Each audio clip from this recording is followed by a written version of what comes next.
araw, ang dulang matutunghayan ninyo sa araw na ito ay pinamagatan nating Romeo at Juliet. Ito ay tungkol sa dalawang pamilyang maharlika na nagkaroon ng alitan. Papaano kaya ipinaglaban ni Romeo and Juliet ang kanilang pagmamahalan? At ito nga at pakinggan natin. William Shakespeare, isa sa mga dinadakilang manunulat at masasabing pinakamalaking likha nito ay ang trahedya at romance na Romeo at Juliet. Tungkol ito sa masalimuot na pag-iibigan ni na Romeo at Juliet, kasabay ang pagtalakay sa mga napapanahong issue tulad ng karahasan, pagkamatay at pag-ibig. Mga tauhan sa Romeo at Juliet.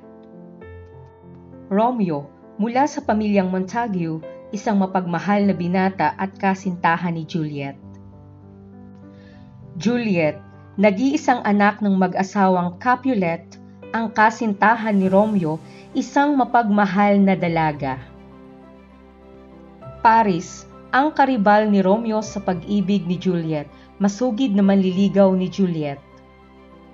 Padre Lawrence, padre na nakakaalam ng relasyon ni na Romeo at Juliet, ang paring nagkasal sa dalawang nagmamahalan. Pamilyang Montague at pamilyang Capulet, ang dalawang maharlikang angkan na nagkaroon ng alitan. Sa ganitong paraan nagsimula ang kwento. Si Romeo, na anak ni na Senyor Montesco at Senyora Montesco, ay naantig sa angking kagandahan ni Rosaline, isang dalaga na may panatang maging dalaga habang siya ay nabubuhay. Sa pagnanais ng kanyang pinsang si Benvolio at kaibigang Mercutio na maaliw ito, inaya nila sa isang sayawan sa bahay ng mga Capulet. Pumayag naman si Romeo nang mapag-alaman itong dadalo rin si Rosaline. Sa naganap na sayawan sa bahay ng mga Capulet, nakita ni Romeo si Juliet na anak ng kaaway ng kanilang angkan na sila Senyor at Senyora Capulet. Sa unang araw ng kanilang pagkikita ay nahulog na sila sa isa't isa. Kahit kapwa nila batid na sila ay mga anak ng magkaaway na pamilya. Ngunit nagkaunawaan pa rin sila.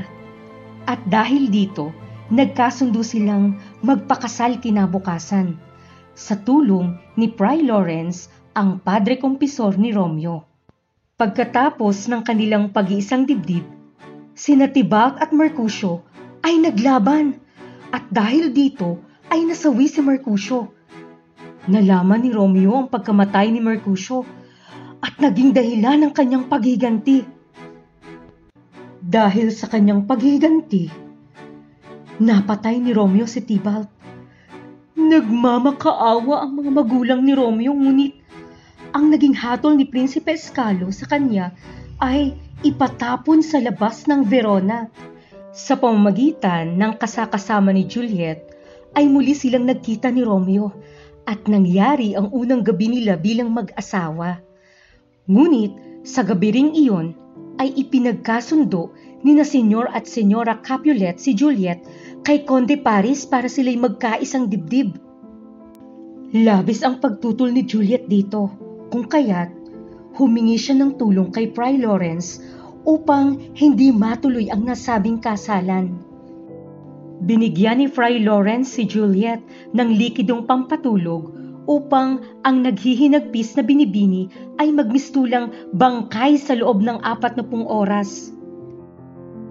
Naipabalita kay Romeo na si Juliet ay isa ng bangkay sa tulong ni Baltasar. Dahil dito, bumili si Romeo sa isang matandang albularyo ng mabangis na lason na siyang kikitil sa kanyang buhay at bumalik sa Verona.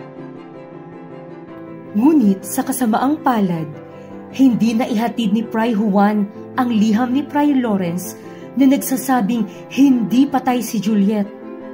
Nang mabili ni Romeo ang lason, agad siyang nagtungo sa puntod ni Juliet. At nang makita ni Romeo ang inaakalang bangkay ni Juliet, ay ininom niya agad ang lason. Bago nangyari ang pagpanaw ni Romeo, ay nagising si Juliet at natunghayan niya ang pagpanaw ni Romeo. Pilit na isinasama ni Fray Lawrence si Juliet dahil may mga tanod na paparating. Ngunit hindi niya magawang iwan si Romeo. Bago pa man dumating ang mga tanod, ay nakakita si Juliet ng isang balaraw at siya ay nagpakamatay. Ang sintahang Romeo at Juliet ay hango sa Romeo at Juliet na isinali ni Gregorio C. Borlaza. Ang pag-ibig na dapat sanang makapaghihilom sa lahat ng mga suliranin sa pagitan ng kanilang angkan ang nagdulot ng mga pangyayaring humantong sa kamatayan. Nasundan ninyo kung paanong ang dalisay na pagmamahalan ay nauwi sa masaklap na trahedya. Ginang Myla C. Dilizo ang naghatid sa inyo ng napakagandang dula.